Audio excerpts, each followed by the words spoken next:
Hello. This video serves to show the tips for teaching speaking, submitted by عمر العمر, إدري الدزي, محمد السموح, supervised by the Dr. Yusuf Tamir. We would like to share with you the most important steps that we have in the content, because we have the introduction, elements of speaking, language features, which is divided into connected speech, different speaking events, and lexics and grammar, and then mental and social processing. First one, language processing. Second one, interactions with others. Third one, information processing. And then in the second part, we have teaching speaking strategies and activities. Strategies for developing speaking skills. First one, using murmur responses. Second one, using language to teach language. And the last one, using textbook speaking activities. Communication activities. Presentation and role play. Discussion. Then games. And of course, conclusion. English is the international language of business, politics, science, and communication. The British Council estimates there are over 1 billion people learning English worldwide. About 3/4 of those people live in non-speaking English countries. Teaching English as a foreign language, which is also known as teaching English to speakers of other languages, or English language teaching, involves the process of teaching English language to students whose mother tongue is not English. Many countries that engage in teaching English as a second or foreign language have been adopting various strategies and activities that could help to ameliorate the methods of teaching English as a significant subject in the curriculum. So, among all the other language skills, the mastery of speaking is priority for the majority of second language learners. For a person to progress well in society, only merits are not enough. Only qualifications do not work. The person needs powerful speaking skills so that he can put across to others what he wants them to do. It's all fine about speaking skills,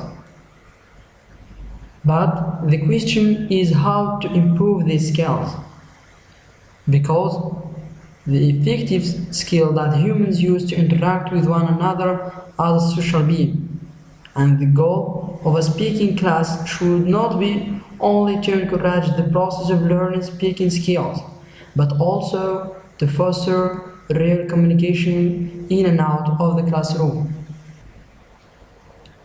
Thus, the instructors should do their best to provide their students with useful speaking activities.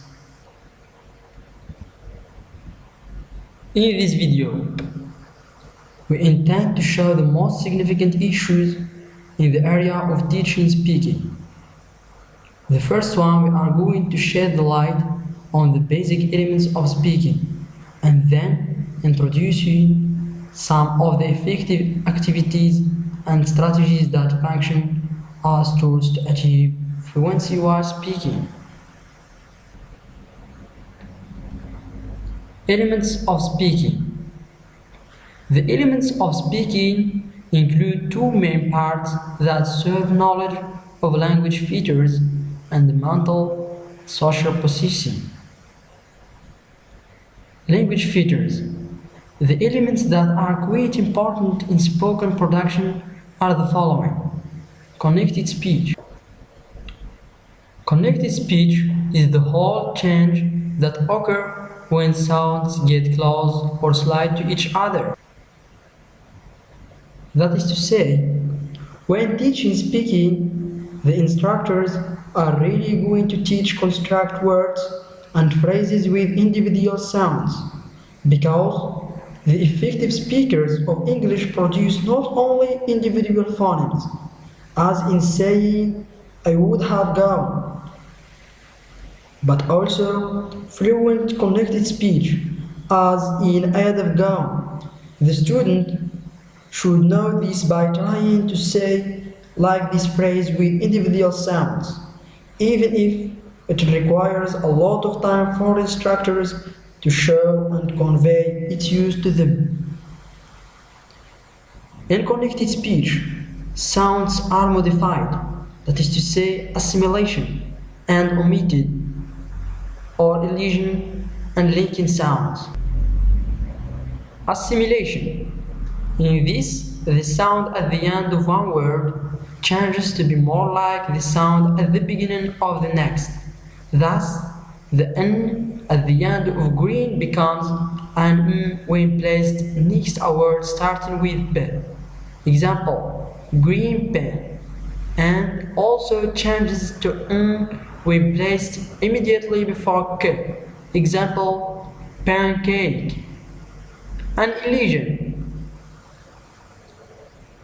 sometimes occurs when sounds are omitted or disappear into each other. For instance, can't finishes with sound D, but when it is placed next a word beginning with D, the T sound is totally omitted. Example, I can dance. And then linking sounds. This occurs between vowels, as in saying in law and order. In law and order, as the R sound takes place between the two vowels. Instructors asked to bring more light to features like elision and assimilation, fostering the following stages: comparing, identifying, and production. Comparing. This stage leads the instructors to start by showing students sentences and phrases with having them get pronounced in isolation. Example, the teacher says, I am going to see him tomorrow. The perfect process in which they will catch pronunciation is playing them a recorded sound of someone saying the sentence in normal connected speech. Example, I am going to see him tomorrow. I'm waiting a student's feedback through asking them if they understand the differences they can hear. Identifying, a good way in which students improve their knowledge in terms of pronunciation is that their instructor say, for example, a phrase, and immediately they write out a form grammatical equivalent of what they hear. For instance, the teacher might say, I'd have come before, and expect them to jot down, I would have come before. Production. Teacher modeling and teaching phrases and sentences will give to students the connected version, including contractions where they are necessary, and get them to say phrases and sentences. Different speaking events. It is generally agreed that a speech event is an activity in which participants interact via language in some conventional way to arrive at some outcome.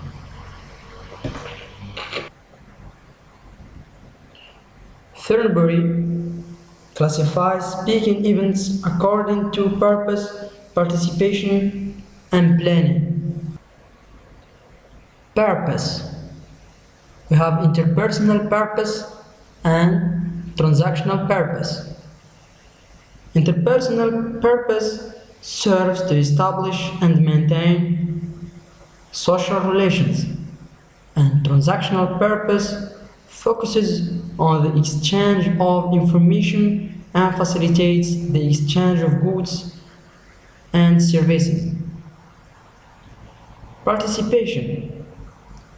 We have interactive participation and non-interactive. Interactive participation, as in everyday conversations between friends, that is to say, multi-party speeches. Non-interactive, leaving a message on an answer phone. And then planning. In terms of planned and unplanned. Planned speech genres such as public speeches and business representations are planned.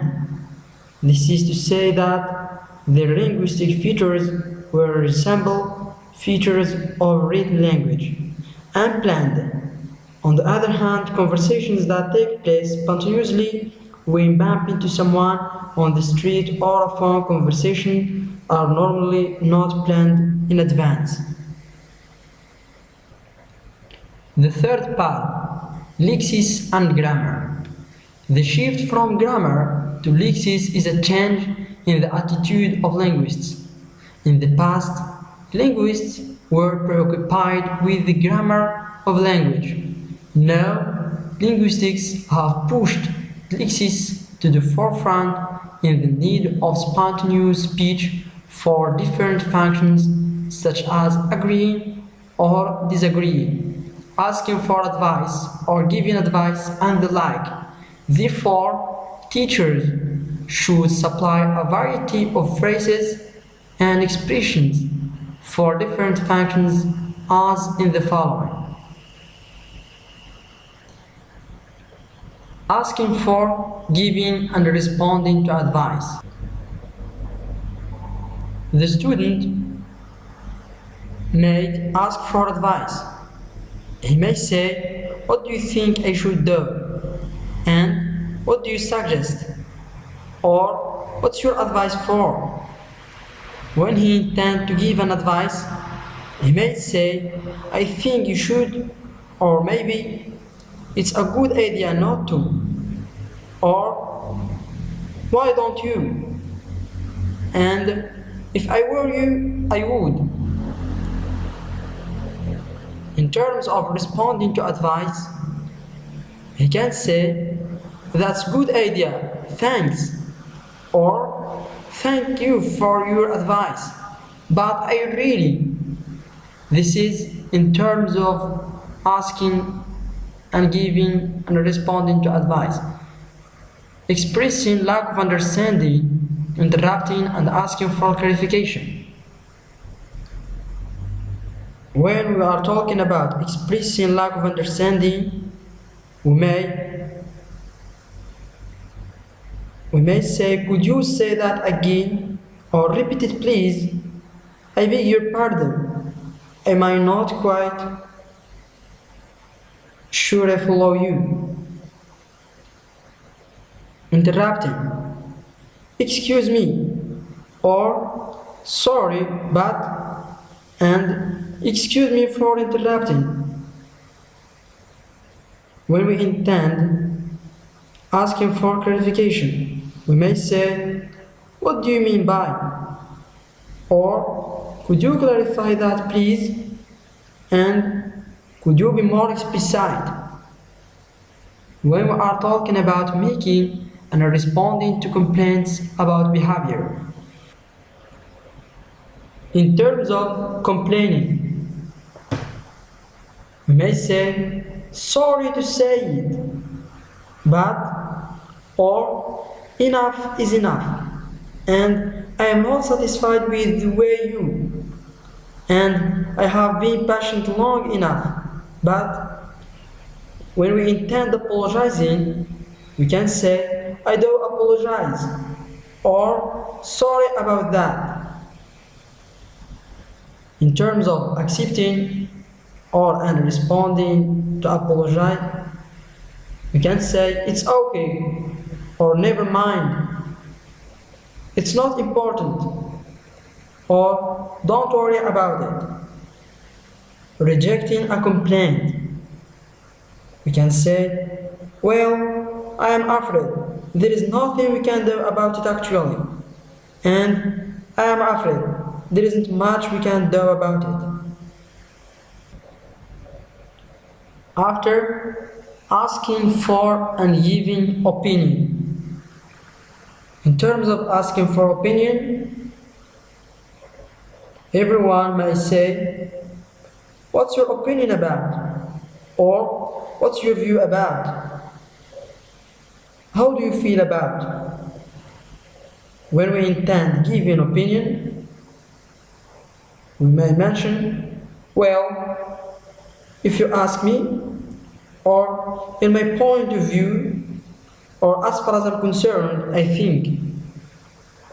In terms of responding to good and bad news. Responding to good news. That's great. Congratulations. That's wonderful. Great news. But as far as concerning the bad news, we may say, I'm awfully sorry that, or I'm sorry to hear, or I hope there is nothing wrong. Expressions of agreement and disagreement. Agreeing. I agree. I certainly agree with that. I agree completely. As far as concerning disagreeing, we may say, I am afraid I don't agree, and I disagree with you, or I am sorry, but I disagree, or sorry to say, but you are wrong.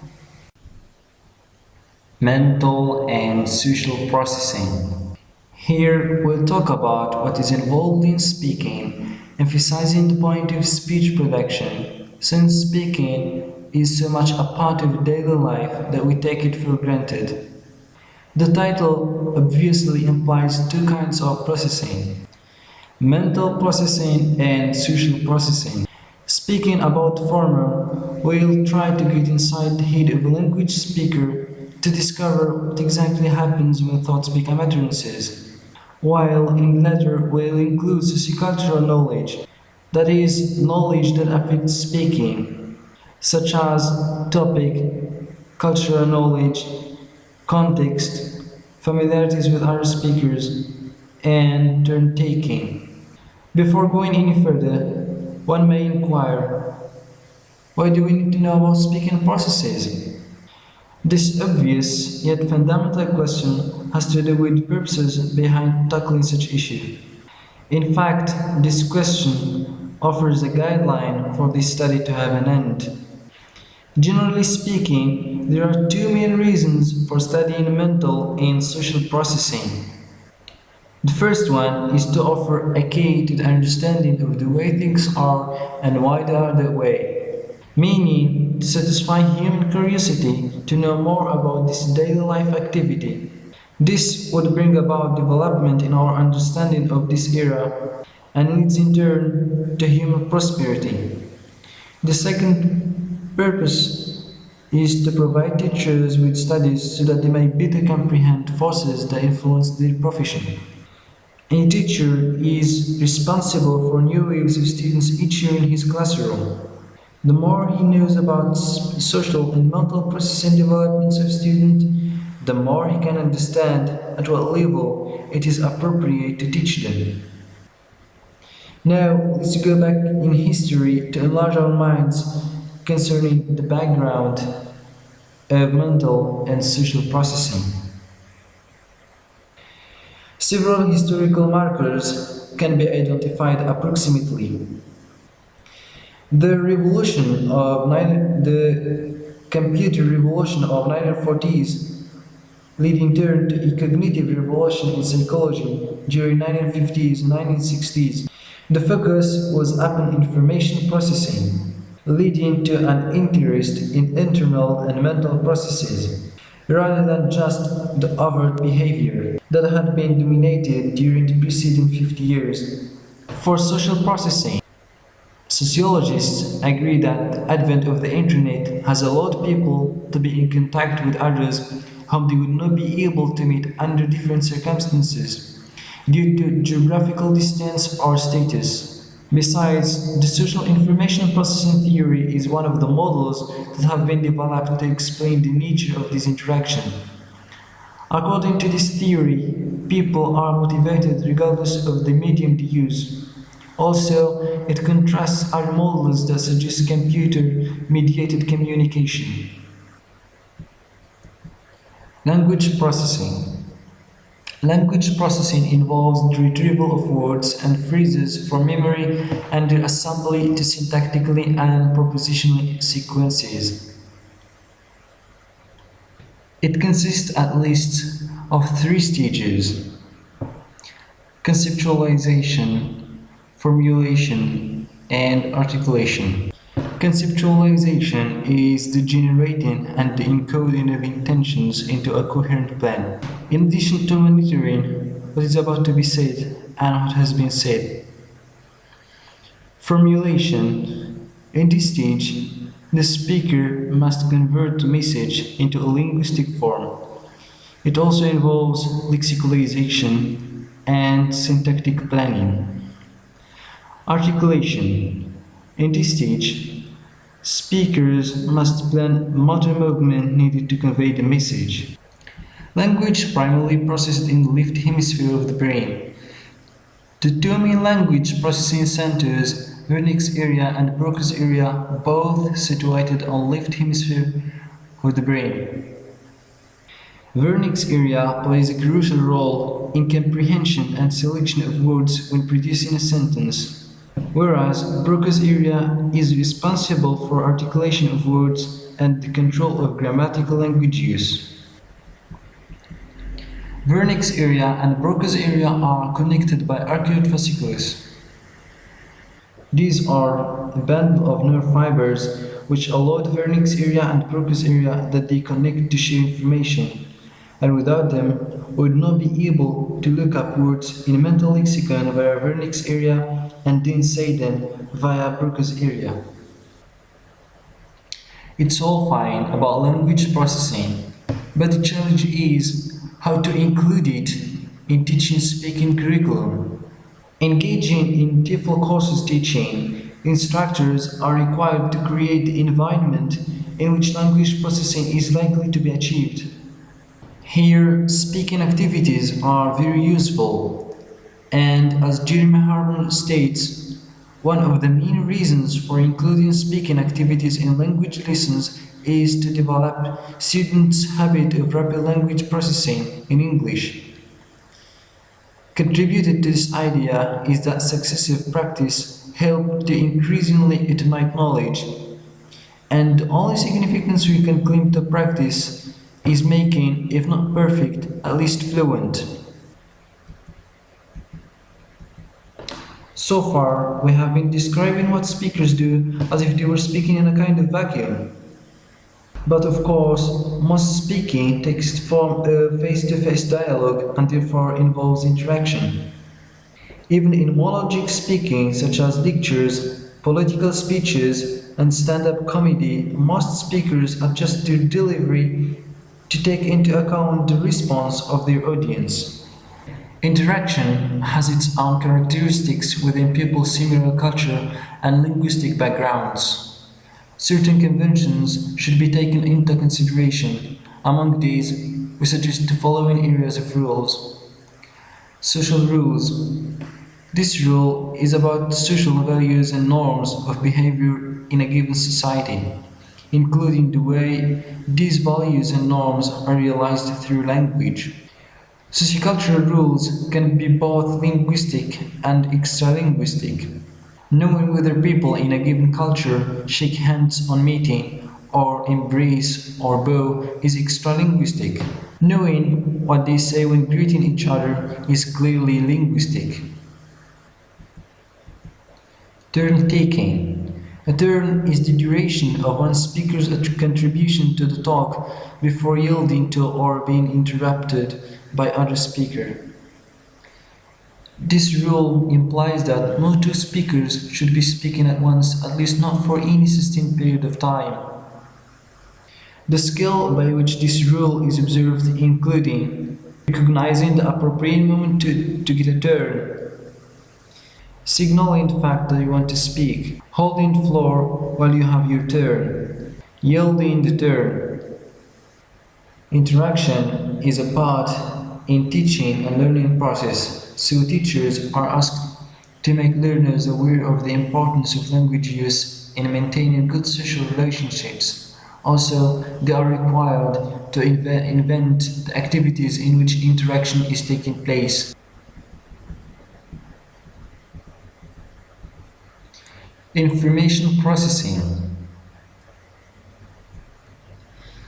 Information processing refers to the procedures that take place while information is modified so that we eventually come to an observed influence. The information processing approach is a cognitive approach in which people manipulate information, monitor it, and strategize about it. Central to this approach are the cognitive processes of memory and thinking. Information processing model is a theoretical framework which views human cognitive performing in the same way as a computer. This model considered to be the result of significant works and studies that are devoted by the majority of American psychologists. Information processing model provides a description of a sequence of stages through which information processing is accomplished. Hence, the increased understanding of this model would be helpful for the curriculum, that is, through supplying teachers with suggestions for improving the teaching and learning processes. As what Gang said, information that is not attended to does not enter into the information processing system. That is to say that the impact of information processing model in learning tasks would be surely limited without the student's attention. Then in the second part, teaching speaking strategies and activities. A. Strategies for developing speaking skills. It is generally agreed that the ability to speak a language is the product of language learning. As well as, speaking learning process is a hard part of a language. Hence, the effective instructors should be aware of the useful strategies and apply it while teaching speaking. Among those strategies, we can consider the following. First of all, using minimal responses. This stage is a great step for learners who lack confidence in their ability to participate with each other in their oral interaction in a successful way, because it helps them to interact using minimal responses such as understanding, agreement, doubt, and so on. By this step, students stock such responses that enables them to focus on what the other participants are talking about, and that without having to simultaneously plan a response. Secondly, using language to teach language. As much known, language of instructors and curriculum vary from country to country, region to region, and even from school to school due to different approaches used by teachers, as well as different characteristics of individuals involved in the process of learning. But conversely, Mercer explained some ways of using language in a given interaction between teachers and students are almost the same throughout the world. The first one is the use of intonation response feedback. That is to say, teachers very often speak more than any other student. And also, they ask all questions in that the main purposes are either to trigger students' participatory response or direct the content. Then they evaluate the answers. Next one, code switching, which is the shift from English language to mother tongues, either for control purposes or to make personal comments.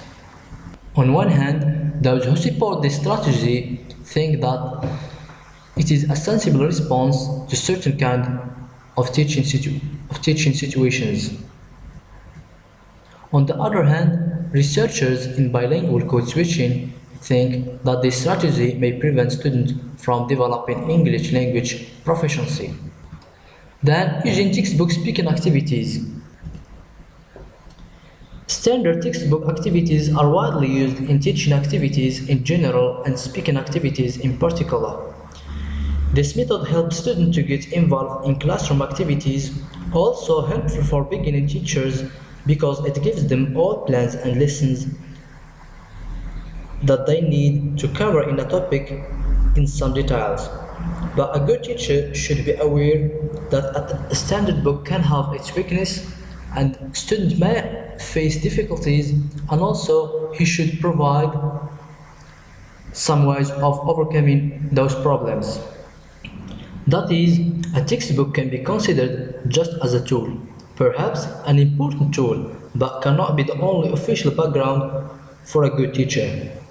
Thus, one should use it and take in consideration a text just as a guide, not a mandate that should be obeyed in teaching.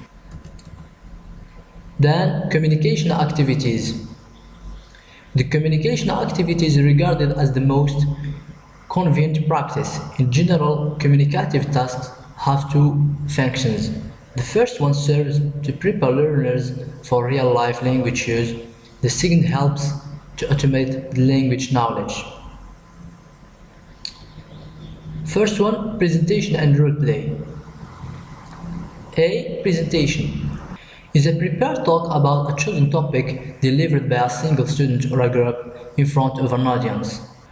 For students to benefit from oral presentation, it needs to practice in front of peers or small group first, as well as the aid of the teacher in terms of what is technical, as how to attract the audience attention and how to deal with it to avoid shyness and stress. In addition to how to make your audience feel comfortable using humor. Being a good humor means be a good public speaker, and bear in mind that a good orator should be able to change the emotion of their listeners, not only to inform them. One also should be aware of the 9 P's of public speaking, which are prior, proper preparation, prevents poor performance of the person put in the presentation. And also the 10 steps that Lenny Laskowski associated, which are know the room, know the audience, know your materials, learn how to relax, visualize yourself speaking, realize people who want you to succeed, do not apologize for being nervous, concentrate on your message, turn nervous into positive energy, and finally gain the experience. To sum up, the 9 P's of public speaking and the 10 steps by Laskowski and enough preparation and to rehearse should make a public speaker able to deliver a significant piece of speech, not only orally but also using body language, eye contact, voice projection, and fluent gesture in the right way. Then, role play, which is a learning activity in which you behave in the way somebody else would behave in a particular situation. Here, 5 steps are for using role play in classrooms. The first one is be practical. As much known, practice makes perfect. For example, a teacher asks them the role play about their problems within relationships among their neighborhood. This will be better than a student speaking about problems with an alien. As well as this realistic situation gets students practice essential vocabulary and phrases. Next, all in details. Teacher provides students with enough information about the situation when setting up a role play, without ignoring leaving a gap for enough imagination to allow the student to construct their speech on the spot. Next one, printed vocabulary and conversational phrases. This is a good way to enforce the vocabulary you have been teaching in a classroom using basic scenarios on themes using role play. Next, mix up activities. What makes role play very important is being adaptable. But if you keep doing normal role plays frequently in the classroom, it may affect the result negatively. Thus, changing the activity slightly, students cannot become bored unless motivated. And finally, record and reflect. Roleplay has a great role in the class, but students often do not get a feedback from the teacher. Thus, a good teacher should take notes while students are speaking, then give feedback after their roleplay is completed. Secondly, discussion. Many students suffer from discussion fails not only if they try to speak to their teacher, but also to give an opinion or an addition, particularly when they are not confident in themselves. To overcome this problem, some suggestions are as follows. First one, buzz group. All it means if the student have a chance of think of ideas and the language to express level of that the eventual whole class performance is reduced. For example, a process that instructors follow to guide students in order that they read, for instance, a text and give the reaction of it with a small discussion after they read that text. Secondly, formal debate. Is definitely an opposite of informal buzz group. In this, students prepare arguments in favor or against several propositions. Then finally, balloon debate. It is based on scenario in which a group of people are traveling in a basket of balloon. Unfortunately, however, the balloon cannot take their weight. There is a lake, and unless someone leaves the balloon, they will all die. Students take on the role of a real person after they argue about what they are should be the survivors that can be individually or pairs or groups. Then games. The first type is information gap. It's a classical communication game which one student has information that other lacks. As an example, jigsaw activity. In this, first thing to do is segmentation of class into 4 groups. Each member of the 4 groups should have a number 1, 2, 3, 4, and so on. The teacher then flashes only one picture per group for a few seconds. Then, members of each group leave their original groups to form new ones. So, all number 1 form a group, all number 2 form a group, all number 3 form a group, and so on. Students are typically required to achieve 3 tasks. Number 1, each member describe what he saw. Number 2, decide together the sequence of the story events. And finally, decide any difference of opinion that might arise. For example, who was to blame in a traffic accident. Second type is info gap race. Here, the class is divided into 2 teams. Each of them have a representative at the board, which in turn divided into parts by a lane down in the middle. Then a group of different design included geometrical shapes are displayed to all of the class except the 2 representatives at the board. After that, the teacher chooses one shape and shows it to the 2 teams. The race begins at this point. Each team tries to describe the chosen design to its representative. The finishing line crossed by the first team to draw a shape similar to the one dictated. And the second type is television and radio games. Games which are originally designed for television or radio often provide useful fluency activities when imported to classroom. Example for this game we have 20 questions, which is a guessing game in which a learner or a shared person thinks of a person, object or job, and the others have to guess what it is, asking yes or no questions. As an instance of this, the shared person asks the team, "What is my line?" thinking of certain job, and the team has to find it, asking questions such as, "Do you work indoor or outdoor?" Do you work with your hand? Do you wear uniform? If they get the answer in 3 questions, they get 2 points. Another example is Call My Bluff, which is a competitive game which involves 2 teams. Team A is given a word which is unlikely to know by the team B. Then the team A looks for the definition in the dictionary. Then they create 2 false ones. They read out the 3 definitions and the team B is requested to guess the right answer. Thus the winner team is the one who can figure out the right definition. Clearly, teaching speaking is a very important part of a second language learning. The ability to speak a second language clearly and efficiently contributes to the success of learner in school and success later in every phase of life. Therefore, it is essential that language teachers should pay great attention to teaching speaking rather than leading students to pure memorization, providing a rich environment where meaningful communication is desired.